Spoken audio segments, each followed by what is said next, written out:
So here's an overview of my completed Chinese carbon 29er. It's a 15.5-inch frame with the basic decals which I did myself. So if we look from the rear, we've got the Vuelta Superlight 29er wheel set with a hub and the Schwalbe Thunderbird snakeskin foldable tires. So that's from the rear and the front.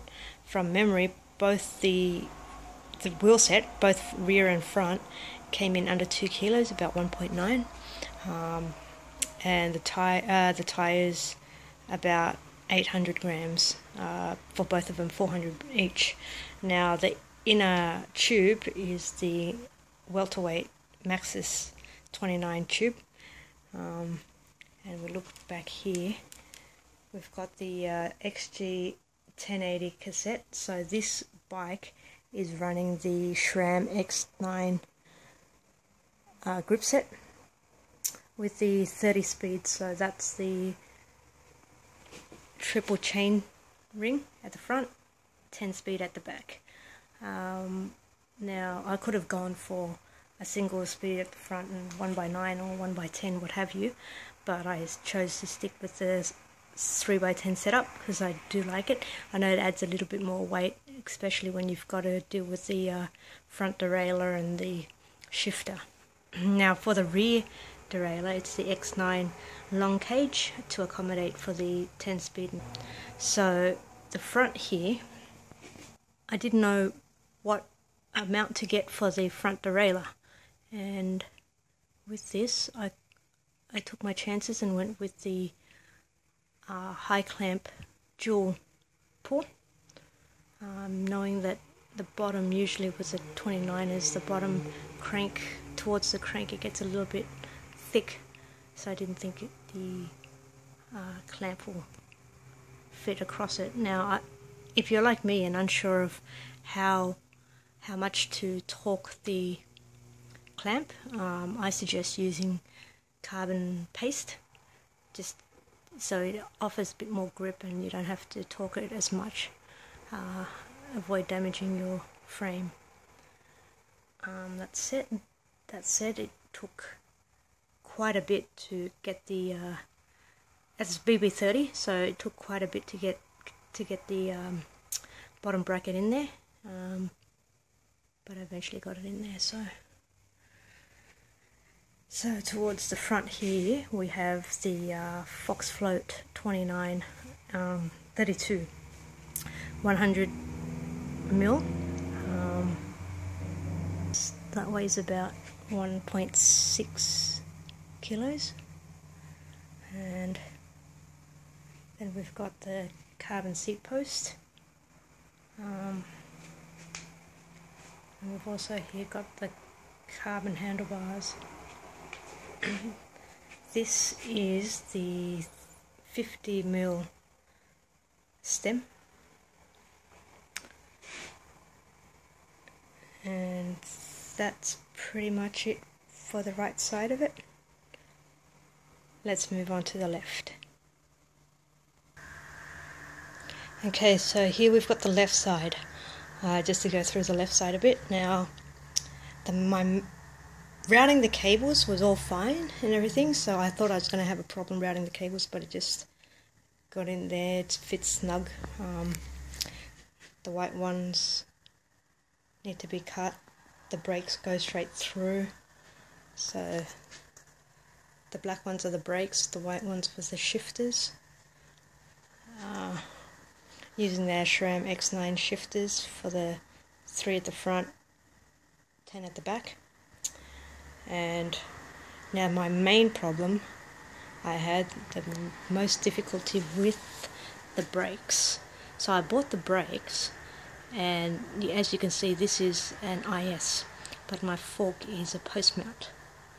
And this actually initially came as a rear brake, but because it's really difficult to get an adapter, this adapter for the rear, I had to switch it around to the front. So the other problem I had was I did buy this for a 160 rotor. So after I I'll just get that focused. So after I installed this adapter, I switched the brakes across, being post mount at the rear, which was at the front. These are the XTRs, Shimano XTRs. So I've gone post mount rear now. I switched them around, and IS front with the adapter. Now this adapter is really hard to find, so that's the first thing. The second problem I had was when installing it, this bolt which fits here, actually there's no room to fit it.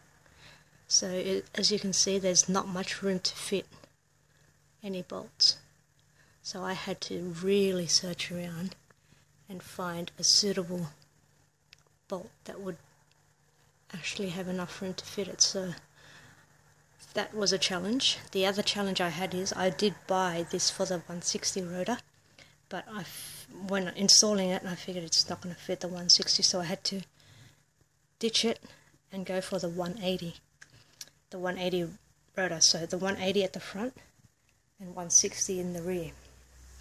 Now these are the world's lightest rotors. I think it's about the rear is 66 grams and the front was like 80 or something. Very light. So that was my major problem installing that. That's the only problem, that's my only complaint about this complete install. Otherwise everything pretty much went to plan, and this is the end result. So we'll just take a closer look at all the bits and bobs. It's just the headlights here with a long ass cable that fits onto a battery pack. Then just these simple front lights, flashing lights, the speedo, the XTR brakes, the SRAM X9 shifters, that's the rear, that's the front triple shifter, seat, rear light, and that's pretty much it.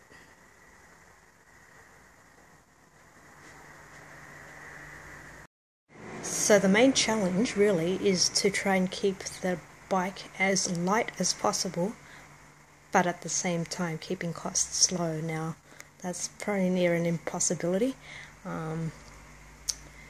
That's why it took me so long to build the bike. It had to get the parts, searching for the parts, best value, and when they come on sale, trying to sniper it, all that sort of fun stuff, which takes forever. But this ended up, I think the build ended up costing around $2,400. Now I don't have a weight, so I don't know how much this weighs, but according to all the parts that I purchased, I checked the weight of all the bits and pieces, and it should come under 10 kilos. I haven't taken it out that much. I've taken it out on a few rides. It's probably done about 30 kilometers or so far. I haven't had any problems with it yet, so I have to take it out a bit more and see how durable it is. Otherwise I've been pretty happy with it. So that's pretty much it for my review.